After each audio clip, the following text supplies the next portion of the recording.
Luna Rebirth character overview. Hello all, my name's Daniel and welcome to Twisted Geek and welcome to my new obsession that is Luna Rebirth. Today we're going to have a look at the character screen. We're going to take a little more of an in-depth look at all the different things that you can do with your character. When you first start out the game, you are a fighter from the get-go. You get to choose between male and female, but as you progress through the first part of the story in the tutorial, you do get to choose what kind of class you're going to be. There is 5 options, which is Fighter, Mage, Archer, Ranger and Priest. From them 5 options, once you hit level 50, you can ascend, which I'll show you a little bit further into this video of what the options are for my Fighter. One of the first quick things I'm going to do here, I am going to go to the summon area and summon some cards. I have these cards add to your equipment in order to boost your stats, whether it be physical defense, magic defense, attack, crit, all this kind of thing. So these definitely come in handy, and I got a double SR one there. So this one is definitely going to help. Every time you get one of these cards as well, there's a different rank system for the different levels that you get, and you get coins based upon that. So it's a nice extra little bonus from when you're getting these cards. You don't get the card to use straight away, you do actually get that extra little bit of gold, which does help to buy spell books and little bits of equipment and things like that. And I say every single weapon, every bit of armor does have these slots. You can unlock more slots as it gets on, as you can see on the side there. Slot 3 and slot 4 come at a later part when I get higher in the trial tower. And what I'm doing here, I'm just having a look around. I should have really looked exactly what this SSR card was going to be for, but I didn't. So now I'm going to quickly have a look around and figure out which one it is rather than going back into the town and the collections. And there we go, we found the Miss Queen card.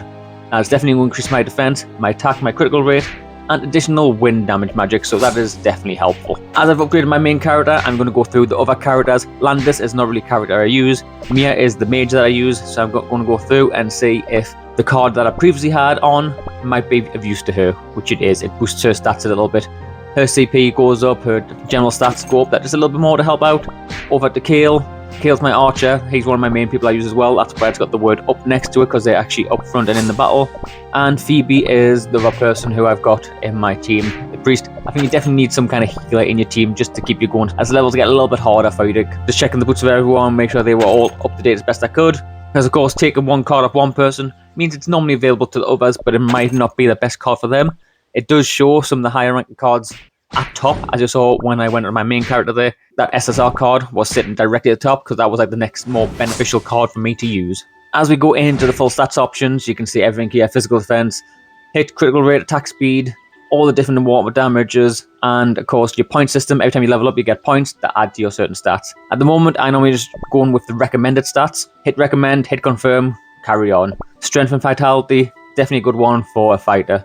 A little information bar does help to explain exactly what each section does and what you get from it. These fruits, I'm not too sure about the fruits just yet. I've not had anything to do with that. I've not found any fruits that I can actually use, or I don't know if it's a feature I haven't unlocked, or just haven't got around high enough level to actually find that item. So this is what I was talking about when you can ascend. You get the choice between a gladiator and defender or fighter. For me, I'm definitely going to go defender and get that extra defense boost so I can make my character tank a bit more and let the rest of the back team actually do the damage. But it does give you a nice overview of what different abilities you're going to get when you unlock. You get these. I think you get a couple of ones you finally hit 50 and you ascend, and there's a couple of ones that unlock at slightly different levels as you progress through the game. So in the skills, there is a lot of skills you can get even before you get to that ascension, and these can level up quite a bit. They level with roughly your level, I believe. So if you're level 50, you can max at the level 50. And every 10 levels, you'll see this extra abilities, extra stats that you get. So this one had at the level 10, increase my physical stats, and then after level 20, increase my crit. Then you have the information bar, which is really helpful to tell you what all the different sections of the debuffs and buffs do in there, and the percentages that you get for using that certain ability. It definitely comes in handy, so you know exactly what kind of items and stuff that you're going to equip. At the moment, I'm just playing around with the abilities that I have, testing them in different slots and different positions, and seeing how I get with that. From there, you can hit upgrade, which is these ones you get from Idling, and you can get these also from the Crystal Tower. But you've also got to be aware that these are shared between all characters. So this is not 43,000 for my main character, this is 43,000 for all the characters. You do have to use that wisely in order to decide who you want to level up or what ability that you really want to get up first. As you can see, it's also very easy to move these around. I can just quickly drag and move them around on the bar.